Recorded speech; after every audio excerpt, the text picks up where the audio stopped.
আর যে সমস্ত মানুষরা মালের অহংকার করে, আমি অনেক সম্পদশালী, আমার মতো টাকাওয়ালা কেউ নাই, আমার টাকা অনেক, আমার পয়সা অনেক, আমি অনেক সম্পদশালী। এই সম্পদশালী হওয়ার পর শুকরিয়ার বদৌলতে যারা অহংকার করবে, আল্লাহর নবী বলেন ফালিয়ানজুর ইলা কারুন, ওই সমস্ত মানুষরা যেন কারুনের দিকে তাকায়। এই কারুনকে আল্লাহ পাক রব্বুল আলামিন এত পরিমাণ সম্পদ দান করেছিলেন,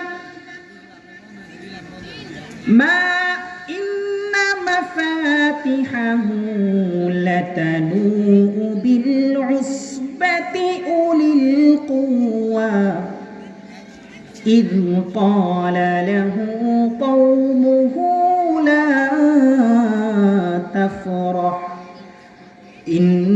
ইন্নাল্লাহা লা ইউহিব্বুল ফারিহিন।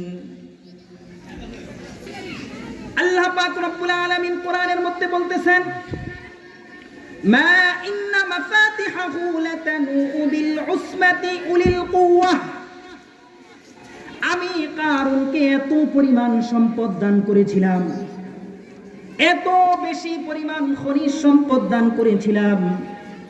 কারুন এই খনিজ সম্পদগুলা যে সিন্ধুকের মধ্যে লুকিয়ে রেখেছিল, ওই হাজার হাজার সিন্ধুকগুলার চাবি বহন করার জন্য শক্তিশালী একটি যুবকের দল প্রয়োজন। কত শক্তিশালী একটি যুবকের দল ওই চাবিগুলা বহন করত। কথা বুঝেন নাই?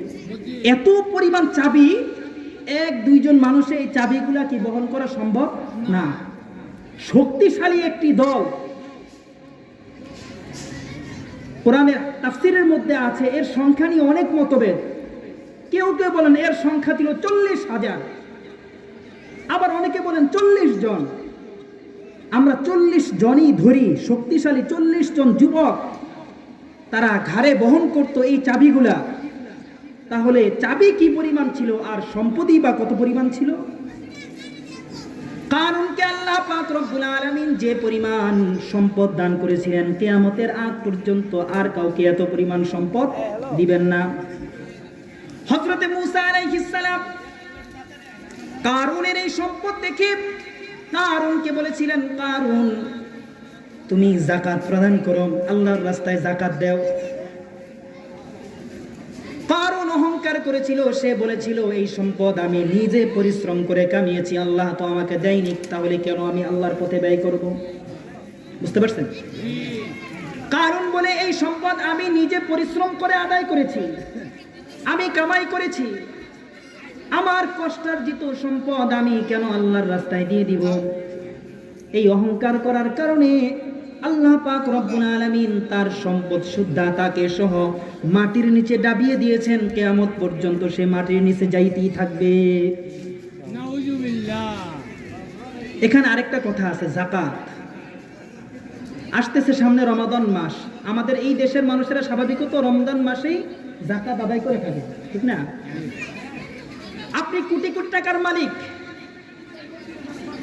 আপনি 2-4-5 লাখ টাকা আপনি যাকাত দিয়ে দিলেন, আপনার যাকাত আদায় হবে না, হিসাব করতে হবে। আপনার সম্পদের মধ্যে আল্লাহ পাক রব্বুল আলামিন যে 40 ভাগের 1 ভাগ যাকাত দিতে বলেছিলেন, ওই 40 ভাগের 1 ভাগ যাকাত কতটুকু সম্পদ আসে? বেশি দিতে পারবেন, কম দিলে হবে না। আপনার মন চাইছে বেশি যাকাত দেন, আপনি 40 ভাগের আপনি 10 ভাগ দেন, 5 ভাগ দেন, কিন্তু কমাস কম 1 ভাগ দিতেই হবে। এখন চিন্তা করে দেখেন আমাদের সমাজে কয়জন এই দানশীল ব্যক্তিবর্গরা আছে যারা মেপে আমার 40 কোটি টাকা থাকলে এই বছর আমার 1 কোটি টাকা কি আসছে, যাকাত আসছে। এই পরিমাণ যাকাত তারা দেয় কি দেয় না? আপনারা লক্ষ্য দিয়ে আপনারা এটা খোঁজ নিয়ে দেখেন, দেয় না, কম দেয়। তাহলে এই যে যাকাত না দেওয়ার কারণে কারুনের যে পরিণতি হলো, এর থেকে শিক্ষা নেওয়ার দরকার আছে না নাই? আল্লাহ পাক রব্বুল আলামিন আমাদের যাদেরকে সম্পদশালী করবেন বা করেছেন, আমরা যেন ইসলামের বিধান অনুযায়ী, শরীয়তের বিধান অনুযায়ী যাকাত আদায় করতে পারি। আল্লাহ যেন সেই তৌফিক দান করেন, বলেন আমিন।